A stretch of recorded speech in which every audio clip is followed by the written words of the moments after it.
ॐ अज्ञानतिमिरन्धस्य ज्ञानञ्जनशलाखया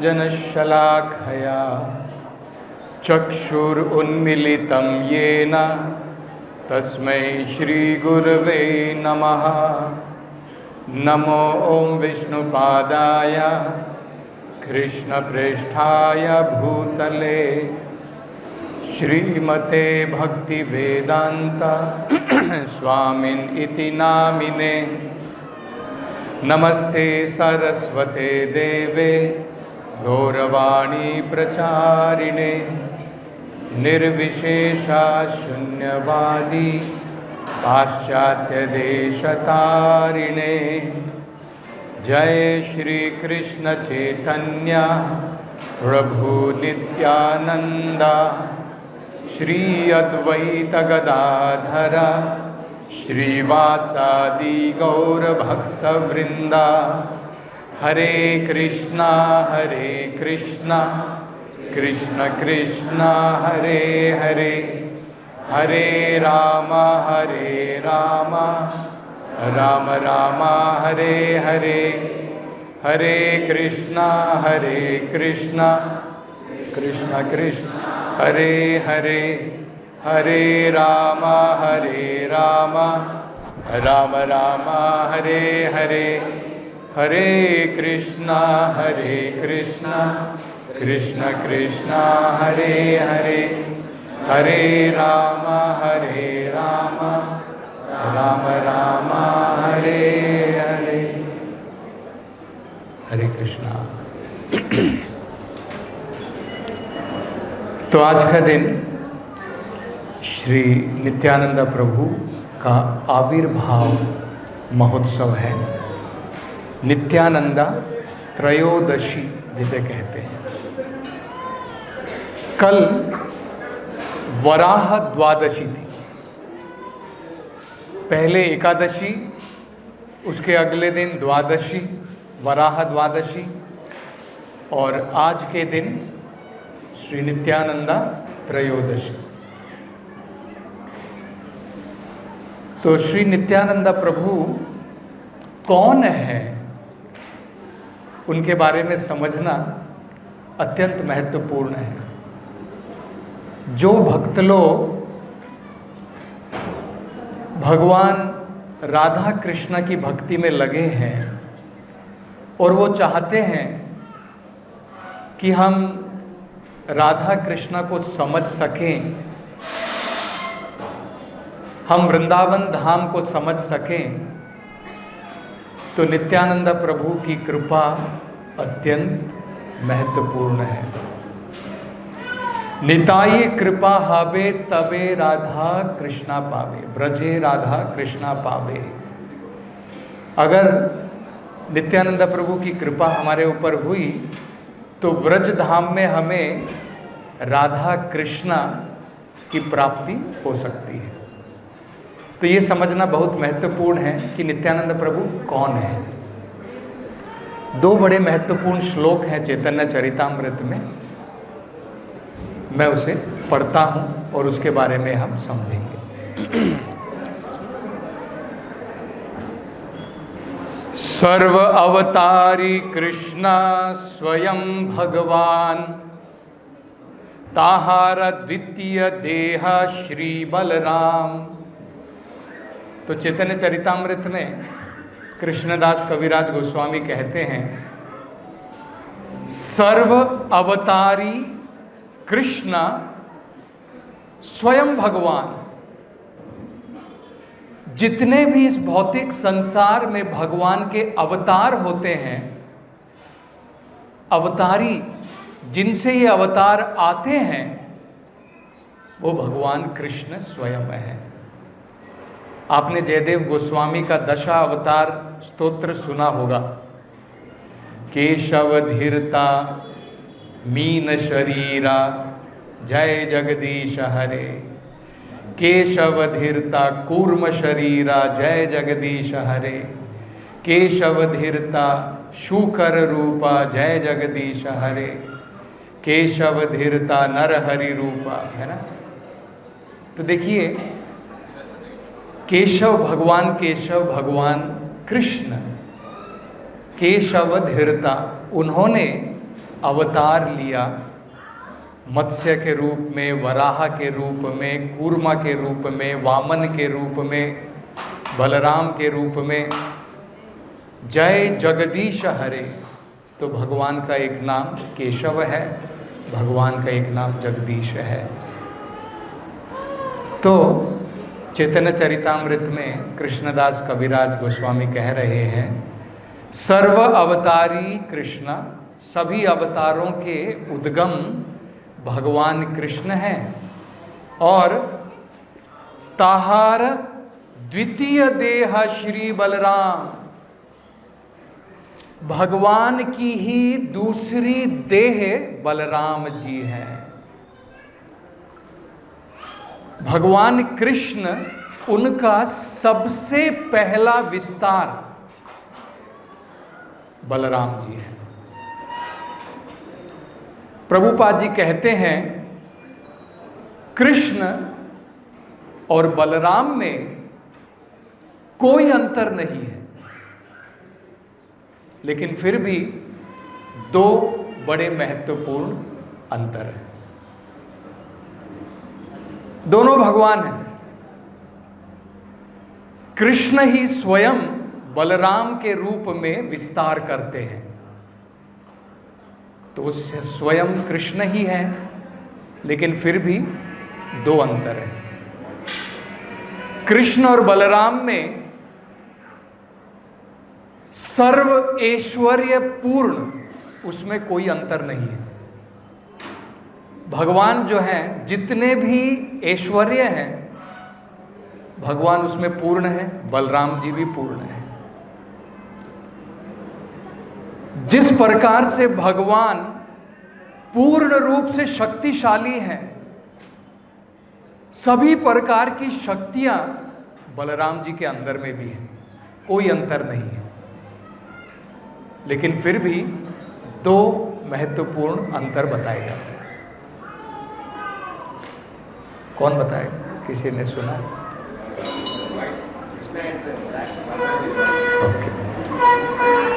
एक है दोनों के शरीर के रंग में अंतर है। भगवान कृष्ण श्याम वर्ण है, बलराम श्वेत वर्ण है। भगवान कृष्ण के बारे में वेदों में बताया है, मॉनसून का जो बादल होता है वो आपने देखा होगा श्याम वर्ण का होता है, और जब स्प्रिंग सीजन आता है, बसंत ऋतु जिसे कहते हैं, उस समय का बादल सफेद रंग का होता है। तो ये तुलना की गई है वेदों में कि केवल इतना अंतर है, भगवान कृष्ण श्याम वर्ण है, बलराम जी श्वेत वर्ण है। दूसरा अंतर वो तो मैंने पहले ही बता दिया, कृष्ण सर्वावतारी हैं, उन्हीं की एक देह बलराम जी है। और एक अंतर है,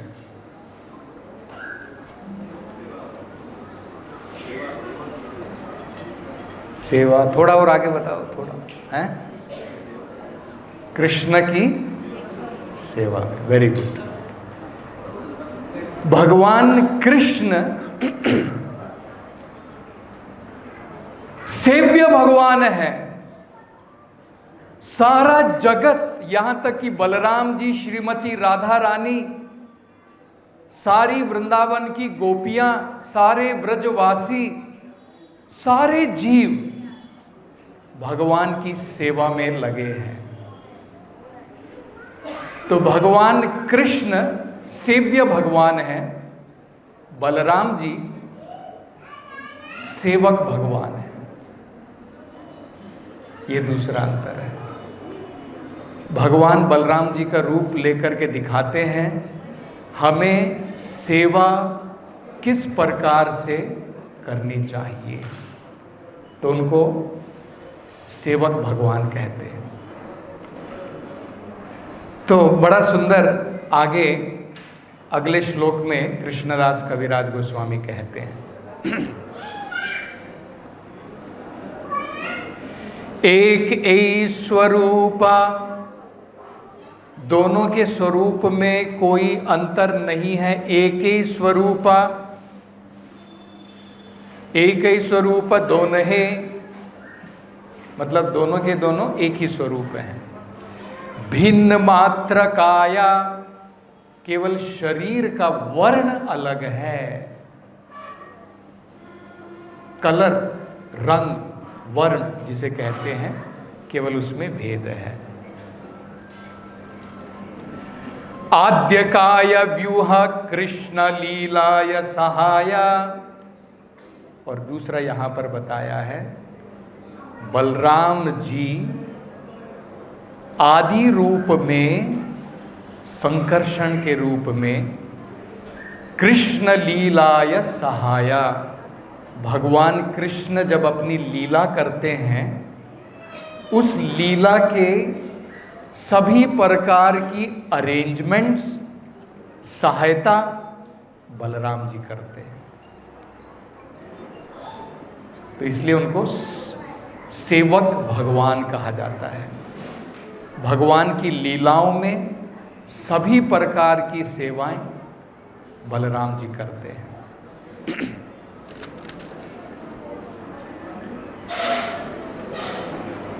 आगे कृष्णदास कविराज गोस्वामी जी बताते हैं कि यही बलराम जी जिस प्रकार से भगवान कृष्ण स्वयं महाप्रभु हैं, बलराम जी नित्यानंद प्रभु हैं। जब भगवान कलयुग से पहले द्वापर युग में स्वयं अपने आदि रूप में आए, कृष्ण के रूप में, और उनके साथ में बलराम जी भी आए भगवान की लीला में अनेकों प्रकार की सेवा करने के लिए। इसी प्रकार से वही कृष्ण जब कलयुग में चैतन्य महाप्रभु के रूप में आए, तो वही बलराम कलयुग में नित्यानंदा राम, नित्यानंदा प्रभु के रूप में आए, भगवान चैतन्य महाप्रभु की लीला में उसी प्रकार से सहायता करने के लिए, सेवा करने के लिए। ब्रजेंद्र नंदन जय सची सुता होइलो से, बलराम होइलो निताय। तो ये बताया गया है व्रजेंद्र नंदन जय, जो स्वयं व्रजेंद्र नंदन है, वही कलयुग में सची सुता, सची के पुत्र के रूप में जन्म लेते हैं, चैतन्य महाप्रभु के रूप में। बलराम होइलो निताय, और वही बलराम नित्यानंद प्रभु के रूप में आते हैं। आगे कृष्णदास कविराज गोस्वामी जी बताते हैं कि ये बलराम 5 अलग अलग रूप धर के, 5 अलग अलग रूप धर के भगवान कृष्ण की सेवा में लगते हैं।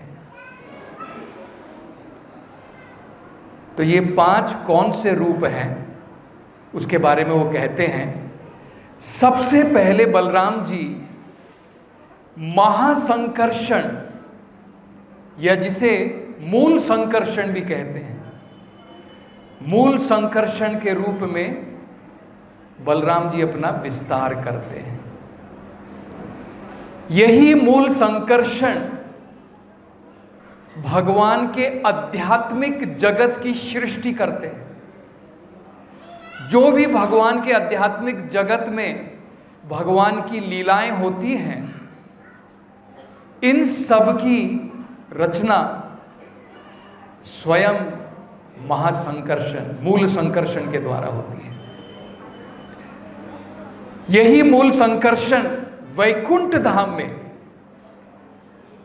आध्यात्मिक जगत में ही वैकुंठ धाम में महासंकर्षण के रूप में विस्तार करते हैं। तो बलराम जी के दो विस्तार हो गए,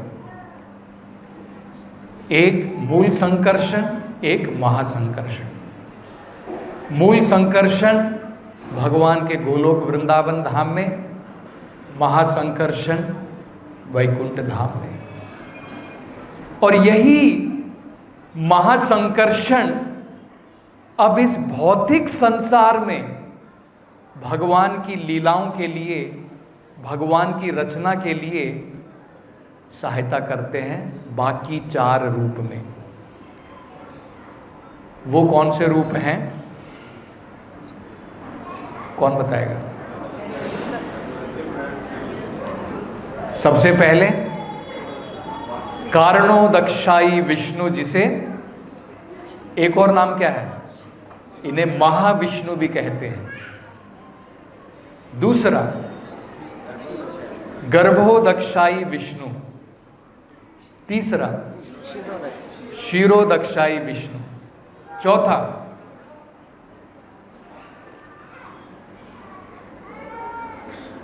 किसी ने नहीं बताया।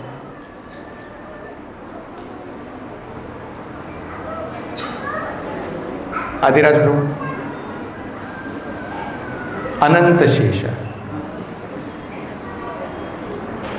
तो पांच देखिए सरल है, किन पांच रूपों में बलराम जी भगवान कृष्ण की सेवा करते हैं। ओरिजिनल रूप में भगवान की लीला, भगवान की जो व्रज लीला है, वो बलराम के रूप में, ओरिजिनल रूप में सहायता करते हैं, वो ओरिजिनल हो गए। पांच और रूप लेते हैं, मूल संकर्षण या महासंकर्षण, वो संकर्षण उन्हें कह सकते हैं। तो संकर्षण का रूप लेते हैं। बाद में तीन पुरुष अवतार, कारणोदक्षाई विष्णु, गर्भोदक्षाई विष्णु, क्षीरोदक्षाई विष्णु, बाद में अनंत शेष। कितने हो गए? पांच हो गए ना। संकर्षण, तीन पुरुष अवतार, चार हो गए, और बाद में अनंत शेष। तो आगे कृष्णदास कविराज गोस्वामी जी बताते हैं कि देखिए, ये जो महाविष्णु है, कारणोदक्षाई विष्णु है, इनसे सारी सृष्टि की रचना होती है।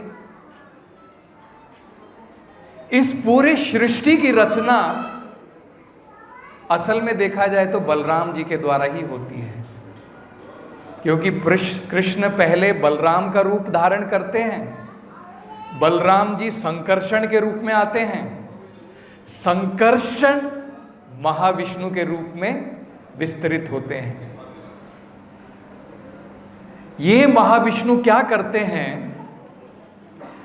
आध्यात्मिक जगत में भगवान आध्यात्मिक जगत के एक किनारे पर भगवान अपनी योग निद्रा में शयन करते हैं महाविष्णु के रूप में। उनके शरीर से जो जल निकलता है उसे कारण सागर कहते हैं। उनके शरीर से जो जल, हमारे शरीर से पसीना निकलता है ना, लेकिन क्या आपके पसीने निकलने से एक बकेट भर जाएगी? मैक्सिमम एक छोटा सा चुल्लू, चम्मच जिसे बोलते हैं, उतना भर जाएगा। हम लोग बोलते हैं ना, चुल्लू भर पानी में डूब के मर जा, उतना पसीना हम लोग निकाल सकते हैं, जिसमें हम लोग डूब नहीं सकते। लेकिन भगवान महाविष्णु के रूप में उनके शरीर से जो सागर निकलता है, जो पसीना निकलता है, उससे कारण सागर बनता है। यही कारण सागर इस संसार के कारण का कारण है, इस संसार की सृष्टि का कारण है, इसलिए उसको कारण सागर कहते हैं। वहीं पर लेट करके भगवान सृष्टि करते हैं, इसलिए उसको कौशल ओशन या कारण सागर कहते हैं। तो भगवान अपने ही जल पर योग निद्रा में वहां पर लेटे हैं, और जब भगवान योग निद्रा में शयन करते हैं, उनके शरीर से सागर तो निकला, उनके हर एक रोमकूप से असंख्य ब्रह्मांड निकलते हैं, असंख्य ब्रह्मांड निकलते हैं। वो कैसे निकलते हैं? सबसे पहले भगवान जो हैं, उनकी जो भौतिक शक्ति है, महत्तत्व कहते हैं। भगवान महत्तत्व की तरफ केवल निहारते हैं, देखते हैं। भगवान की इतनी शक्ति है आँखों में कि भगवान अपनी आँखों से ही प्रकृति को प्रेग्नेंट कर देते हैं। कोई व्यक्ति है, देख करके बच्चा पैदा कर सकता है? नहीं कर सकते। लेकिन भगवान ओमनीपोटेंट हैं। भगवान इस प्रकृति को, भगवान कहते हैं भगवद गीता में, तस्याम गर्भ ददामि अहम, अहम बीज प्रदा पिता, मैं पिता हूँ, ये प्रकृति माता है। तो भगवान ही इसमें बीज प्रदान करते हैं। हमें जो है संभोग करने की जरूरत पड़ती है, तब जाकर के संतान की प्राप्ति होती है, लेकिन भगवान को ये जरूरत नहीं पड़ती है। भगवान अपनी ग्लांस के द्वारा, देखने मात्र के द्वारा भगवान प्रकृति को एजिटेट कर देते हैं और जीव इसके अंदर में आ जाते हैं। तो असंख्य ब्रह्मांड निकलते हैं भगवान के शरीर के छिद्रों से। तो अब ब्रह्मांड तो आ गए, भगवान अब क्या करते हैं? इस ब्रह्मांड के अंदर में प्रवेश करते हैं अपने दूसरे रूप में। तो देखिए, बड़ा सरल है समझना। महाविष्णु के रूप में, जिनको कारणोदक्षाय विष्णु भी कहते हैं, ब्रह्मांड निकले। ब्रह्मांड की सृष्टि महाविष्णु के द्वारा होती है, लेकिन महाविष्णु अब इन ब्रह्मांडों के अंदर में स्वयं नहीं जाते हैं, अपना एक विस्तार करते हैं। उस विस्तार को क्या कहते हैं? गर्भोदक्षाई विष्णु। तो गर्भोदक्षाई विष्णु के रूप में हर एक ब्रह्मांड में अब भगवान चले जाते हैं। ब्रह्मांड के अंदर में जाकर के देखते हैं कि अंधेरा ही अंधेरा है, कुछ नहीं है। तब भगवान वहां पर जाकर के अपने शरीर के जल से, गर्भोदक्षाय विष्णु एक गर्भोदक सागर बनाते हैं। उस गर्भोदक सागर में अब गर्भोदक्षाय विष्णु के रूप में भगवान हर एक ब्रह्मांड में, हर एक यूनिवर्स में भगवान जो है प्रेजेंट होते हैं। यही गर्भोदक्षाय विष्णु है जिनकी नाभि से कमल का फूल निकलता है। वो महाविष्णु की नाभि से नहीं निकलते हैं, ये हमें समझना है। असंख्य ब्रह्मांड हैं, हर एक ब्रह्मांड में एक ब्रह्मा होता है। तो हमारे जो चतुर्मुखी ब्रह्मा हैं, इस ब्रह्मांड में भी गर्भोदक्षाई विष्णु हैं। उनकी नाभि से कमल का फूल निकलता है, जिनके ऊपर ब्रह्मा जी का जन्म होता है। और ब्रह्मा जी इस कमल के फूल की जो तना होता है, उस तने में 14 प्लैनेटरी सिस्टम, 14 प्लैनेट, 7 ऊपर के ग्रह, 7 नीचे के। ऊपर के ग्रह हैं, जैसे पृथ्वी को छोड़ करके ऊपर हैं, कौन कौन से हैं? तपोलोक, जनोलोक, महरलोक, सत्यलोक, इस प्रकार से है। नीचे आताला, पाताला, वितला, सुतला, करेक्ट, ये सब नीचे के लोक हैं। इन सब की सृष्टि हो जाती है। बाद में ब्रह्मा जी इनके अंदर में जीवों के भगवान ने बीज दे दिया, अब ब्रह्मा जी जो हैं इनकी बॉडीज बनाते हैं, इनको शरीर प्रदान करते हैं। तो यहां तक हो गया। अब आगे भगवान जो हैं, जब जीव इस संसार के अंदर में आ जाते हैं, हर एक जीव के अंदर में भगवान एक और विस्तार करते हैं। ये गर्भोदक्षाई विष्णु नहीं, अब गर्भोदक्षाई विष्णु अपना एक और विस्तार करते हैं। हर एक कण में जाने के लिए, यूनिवर्स में जाने के लिए गर्भोदक्षाई विष्णु आए। यही गर्भोदक्षाई विष्णु अब हर एक कण में, हर एक एटम में, हर एक अणु में प्रवेश करने के लिए कौन सा विस्तार करते हैं? क्षीरोदक्षाई विष्णु, जो क्षीर सागर में है। यही क्षीर सागर से ब्रह्मा जी प्रार्थना करते हैं, क्षीरोदक्षाई विष्णु के पास में जाते हैं।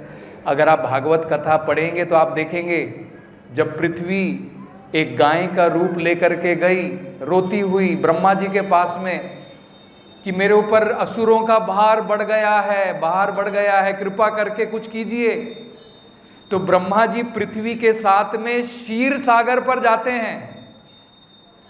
क्षीर सागर पर जाकर के ये सारे देवतागण प्रार्थना करते हैं क्षीरोदक्षाई विष्णु से कि कृपा करके आप अवतरित होइए, भगवान का अवतार आए ताकि असुरों का भार कम हो सके।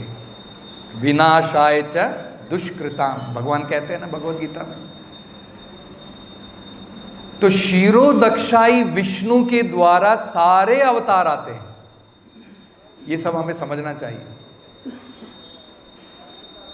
तो ये नित्यानंद राम या बलराम जी हैं जो भगवान की सृष्टि में इस प्रकार से सहायता करते हैं। सब कुछ, इस पूरे सृष्टि की रचना बलराम जी के ही अंशों के द्वारा होती है। बलराम जी के ही अंश हैं, नित्यानंद प्रभु के ही अंश हैं। महाविष्णु बाद में विस्तार करते हैं, गर्भोदक्षाई विष्णु विस्तार करते हैं क्षीरोदक्षाई विष्णु, और इस प्रकार से ये रचना होती है।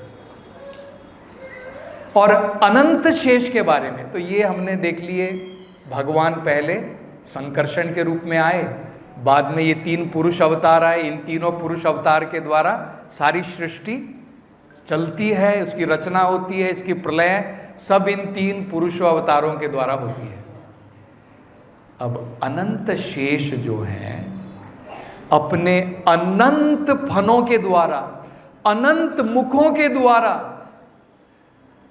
भगवान की महिमाओं का गान करते हैं और स्वयं भगवान की शैया के लिए पूर्ण प्रकार से अपने शरीर के द्वारा भगवान की सेवा करते हैं। अब देखिए, जितने भी तीनों के तीनों जो विष्णु हैं, चाहे वो महाविष्णु हो, गर्भोदक्षाई विष्णु हो या क्षीरोदक्षाई विष्णु हो, तीनों के तीनों जो है अनंत शेष के ऊपर, अगर आप केरला में जाते हैं तो भगवान अनंत पद्मनाभ के दर्शन कर सकते हैं। तो ये भगवान अनंत पद्मनाभ कौन है? यही जो अनंत शैया पर है। ये अनंत शेष भी भगवान बलराम का, भगवान नित्यानंद प्रभु का ही एक विस्तार है। तो देखिए कितनी प्रकार से बलराम जी जो है भगवान कृष्ण की सेवा में लगे। आगे देखिए, मैं बताता हूँ, एक पढ़ता हूँ, बढ़िया श्लोक है जिसमें और आगे बताते हैं कृष्णदास कविराज गोस्वामी कैसे नित्यानंद प्रभु या बलराम जी जो हैं भगवान कृष्ण की सेवा में लगे। वो कहते हैं, छत्र पादुका शय्या उपाधान वसन आराम आयास यज्ञ सूत्र सिंहासन। बलराम जी देखिए कितना अपना विस्तार करते हैं भगवान की सेवा करने के लिए। He serves Lord Krishna assuming all the following form। ये जितनी भी बताई गई हैं अलग अलग जो भगवान के ये रूप हैं, इन सभी रूपों के द्वारा बलराम जी या नित्यानंद प्रभु भगवान कृष्ण की सेवा करते हैं। क्या है देखिए, सबसे पहले बताए छाता, छत्र। तो आपने देखा होगा जब भगवान कृष्ण का भी जब जन्म हुआ था, तब आपने देखा था किस प्रकार से घोर वर्षा हो रही थी। पूरी यमुना नदी जो है उसका पानी बहुत बढ़ गया था। उस पानी में चलते हुए वसुदेव जो है कृष्ण भगवान को लेकर के जा रहे हैं नंद बाबा के घर, और उस समय भी भगवान के छाते के रूप में अनंत शेष हैं। भगवान के पिल्लो भी बने हुए हैं, भगवान के बेड भी बने हैं, और भगवान की छाते के रूप में भी देखिए भगवान उनके ऊपर ही लेटे हैं, और उनके ऊपर ही छाता भी अनंत शेष का है। और देखिए छत्र, पादुका, जिन पादुकाओं को पहन करके भगवान निकलते हैं, वो पादुका भी स्वयं बलराम जी का ही एक रूप है। जैसे हम जो मृदंगा बजाते हैं संकीर्तन में, ये भी बलराम जी का ही रूप है। और देखिए शैया, तो ये तो हमने देखा किस प्रकार से अनंत शेष के रूप में भगवान की शैया है। उपाधाना, उपाधाना का मतलब होता है पिल्लो। हम जो तकिया लगाते हैं सोने के टाइम में, तो पिल्लो का भी काम करते हैं। 5 मिनट है केवल। आरामा, वसना, वसना का मतलब होता है भगवान के जितने भी वस्त्र हैं, तो भगवान पीत वस्त्र धारण करते हैं, कभी कौन से वस्त्र धारण करते हैं, ये वस्त्र भी क्या है, बलराम जी का ही रूप है, उनका ही विस्तार है। वसना, आरामा, जब भगवान, जैसे हम लोग आसन के ऊपर बैठते हैं, है ना, तो जब भगवान जिस आसन के ऊपर बैठते हैं, सिंहासन के ऊपर बैठते हैं, चेयर के ऊपर बैठते हैं, वो भी बलराम जी का ही विस्तार है। आयासा, भगवान का जो आयास है, रेजिडेंस है, जैसे गोलोक वृंदावन धाम है, वैकुंठ धाम है, द्वारका धाम है, ये सब बनाने वाले स्वयं बलराम जी हैं। यज्ञ सूत्र, जो भगवान सेक्रेड थ्रेड पहनते हैं, यज्ञ उपवीता जो भगवान पहनते हैं, ये भी बलराम जी का ही, नित्यानंद प्रभु का ही अवतार है। सिंहासना, भगवान का सिंहासन भी। और आगे कहते हैं, एता मूर्ति भेद करी कृष्ण सेवा करे, कृष्णेर शेषता पान शेष नाम धरे। किसी को पता है इनका नाम शेष क्यों कहते हैं?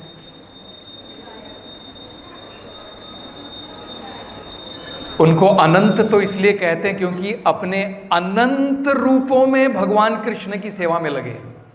अनंत रूपों में, अनंत मुखों से भगवान की जो है उनकी शक्तियों का, उनकी गाथाओं का गान करने में लगे हुए हैं अनंत काल से। उनको शेषा क्यों कहते हैं?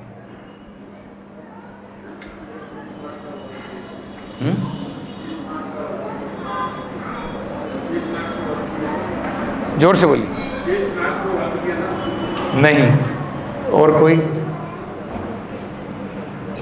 तो यहां पर देखिए कृष्णदास कविराज गोस्वामी शेष का अर्थ समझाते हैं। उन्होंने अपनी सेवा में भगवान कृष्ण की सेवा में लिमिटलेस, अनंत सेवा, कुछ शेष नहीं है। Nothing is balance. शेष बोलते हैं ना, शेष का मतलब होता है बैलेंस। तो उन्होंने ऐसा कुछ नहीं छोड़ा है कि भगवान की सेवा ना हो सके। He has arranged for everything to serve Krishna. देखिए प्रभुपाद उसका ट्रांसलेशन कैसे करते हैं, बहुत सुंदर है। He is thus called Shesha for he has attained the ultimate end of servitude to Krishna. उन्होंने भगवान कृष्ण की सेवा की अनलिमिटेड एंड जो प्राप्ति कर ली है, कुछ शेष नहीं छोड़ा है भगवान की सेवा में, इसलिए उनको अनंत शेष कहते हैं। He takes many form for the service of the lord and thus he serves the Lord. और इस प्रकार से वो उनकी सेवा करते हैं। और भगवान बलराम जी स्वयं, प्रभुपाद जी कहते हैं, एक जस्ट 2 मिनट में जो है हम समाप्त करेंगे। वेदों के अंदर में बताया है, नायम आत्मा बल ही न लभ्या, मतलब बिना बलराम जी की, बिना नित्यानंद प्रभु की कृपा के हमें आत्मा न लभ्या, आत्म साक्षात्कार की प्राप्ति नहीं हो सकती है। आत्म साक्षात्कार की प्राप्ति बिना आध्यात्मिक बल के नहीं हो सकती है। एक सुंदर उदाहरण देकर के समाप्त करेंगे। प्रभुपाद जी बताते हैं, भगवत गीता, भगवान ने जो है अपना ज्ञान दिया है, इस ज्ञान रूपी तलवार के द्वारा हम अपने भव बंधनों को काट सकते हैं, अपने अज्ञान को काट सकते हैं, उसको मिटा सकते हैं। लेकिन इस तलवार को उठाने की शक्ति भी तो चाहिए। तलवार से काम नहीं चलेगा। तलवार को उठा करके काटने की शक्ति भी तो चाहिए। वो बल की प्राप्ति बलराम जी के द्वारा होती है, नित्यानंद प्रभु होती है। तो इसलिए उनको आदि गुरु भी कहते हैं। जितने भी इस भौतिक संसार में जो प्रमाणिक गुरु होते हैं, उन सब के आदि गुरु स्वयं नित्यानंद प्रभु या बलराम जी है। तो गुरु जो है बलराम जी के ही रिप्रेजेंटेटिव हैं। तो हमें पता है बिना गुरु के भगवान की प्राप्ति नहीं होती है। इसलिए वेदों में कहा है बलहीन, बिना भगवान के बलराम जी की या उनके अनुयायी, उनके प्रतिनिधि गुरु की कृपा के हमें भगवान की प्राप्ति नहीं होती है। तो आज का दिन बड़ा श्रेष्ठ है जब हम नित्यानंद प्रभु बलराम जी से, जिनको नित्यानंद राम कहते हैं, इसलिए उनको नित्यानंद राम कहते हैं। प्रभुपाद जी कहते हैं उनका नाम नित्य आनंद, जो हमेशा भगवान की सेवा में नित्य आनंद की प्राप्ति कर रहे हैं। तो उनकी थोड़ी कृपा हो जाए तो थोड़ा आनंद हमें भी प्राप्त हो जाएगा। श्री श्री नित्यानंद प्रभु की जय। जगत गुरु श्रील प्रभुपाद की जय।